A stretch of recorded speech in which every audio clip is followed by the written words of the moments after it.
now I'm going to assess the patient's heart rate, respiratory rate, and I'm going to take her blood pressure. So first we'll start with her heart rate. So we palpate the radial artery. I do a 30-second count.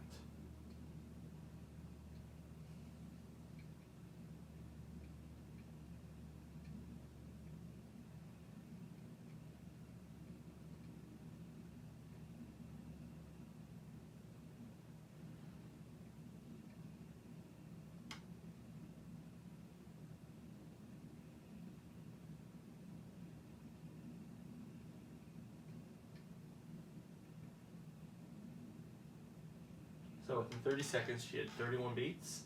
So we times that by 2, that gives us 62 beats per minute.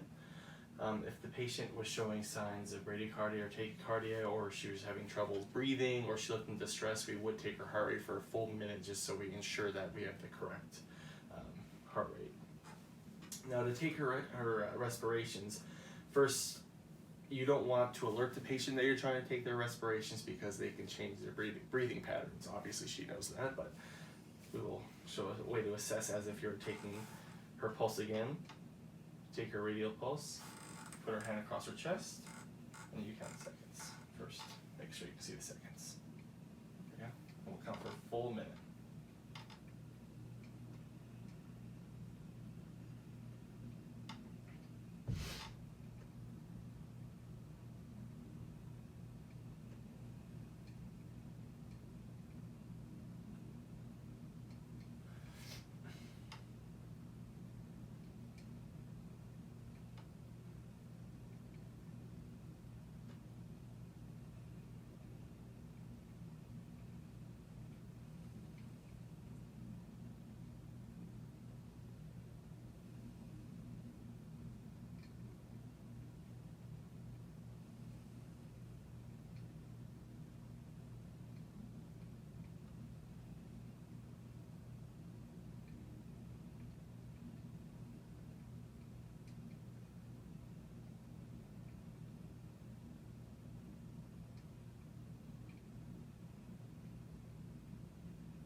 So within that full minute, she had 14 respirations.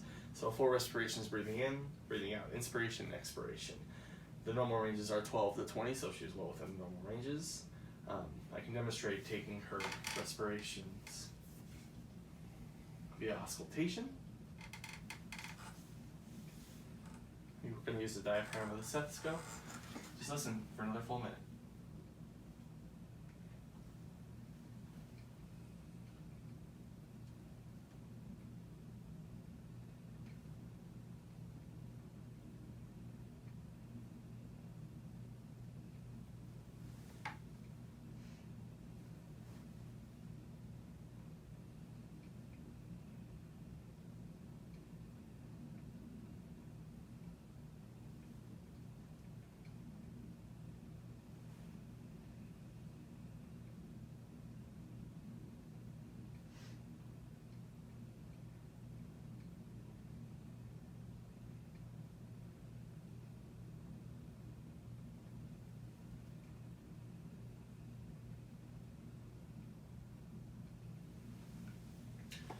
She had the same respiratory rate of 14 during that time.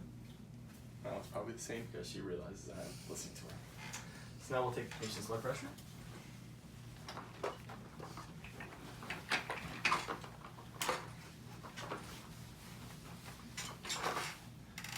So you want the cuff to fit 2/3 length from her elbow to her shoulder, and you want the circumference to the full circumference to be at least 80%. You want the cuff to be 80% the full circumference of her arm. English is a tough language.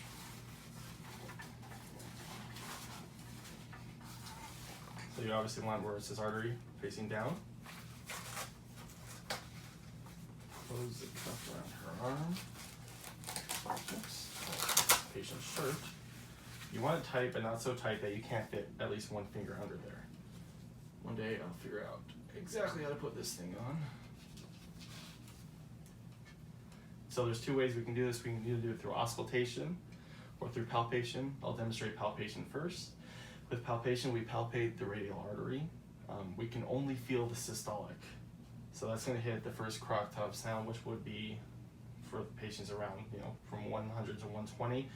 We start at 70 millimeters mercury, and we go up by 10 millimeter per mercury increments until we feel her pulse.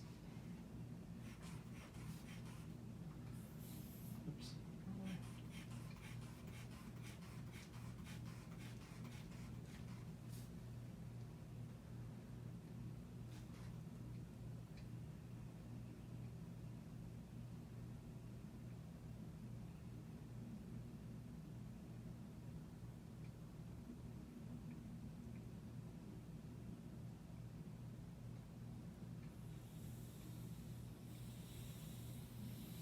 I felt her systolic pulse at about 110 millimeters